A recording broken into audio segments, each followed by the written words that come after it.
ఐపీఎల్లో పంజాబ్ కింగ్స్ ఓటమి ఎరగకుండా దూసుకెళ్తుంది. మలాన్పూర్లో Lucknow super giants ను ఓడించి మరో విజయం సాధించింది.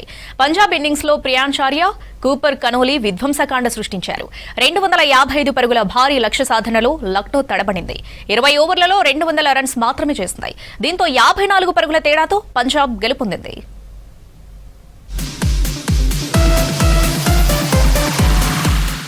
ఐపీఎల్ 19లో పంజాబ్ కింగ్స్ జైత్రయాత్ర కొనసాగుతోంది. మల్లాన్పూర్లో లక్నో సూపర్ జైంట్స్ కు చుక్కలు చూపించి 5వ విజయాన్ని ఖాతాలో వేసుకుంది. ముందుగా బ్యాటింగ్ చేసిన పంజాబ్ కింగ్స్ 20 ఓవర్లలో 7 వికెట్లు కోల్పోయి 254 పరుగులు చేసింది. ఆ తర్వాత బ్యాటింగ్ చేసిన లక్నో 5 వికెట్లు కోల్పోయి 200 రన్స్ మాత్రమే చేసింది. దీంతో 54 పరుగుల తేడాతో పంజాబ్ కింగ్స్ విజయం సాధించింది. ముందుగా బ్యాటింగ్ చేసిన పంజాబ్ కింగ్స్ తొలి ఓవర్లోనే గట్టి దెబ్బ తగిలింది. ఓపెనర్ ప్రభ్ సిమ్రన్ సింగ్ డకౌట్ అయ్యాడు. అయితే మరో ఓపెనర్ ప్రియాంష్ ఆర్య, కూపర్ కనోలీ విధ్వంసకాండతో 254 పరుగుల భారీ స్కోర్ చేసింది.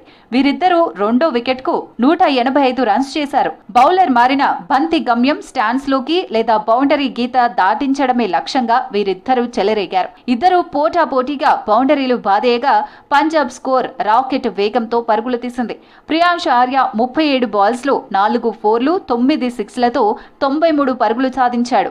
కూపర్ కనోలీ 46 బాల్స్లో 8 ఫోర్లు 7 సిక్స్లతో 87 రన్స్ చేశాడు. ఆఖరి ఓవర్లో చివరి బంతికి స్టోయినిస్ రన్అట్ అవ్వగా పంజాబ్ నిర్ణీత ఓవర్లలో 7 వికెట్ల నష్టానికి 254 పరుగులు చేసింది.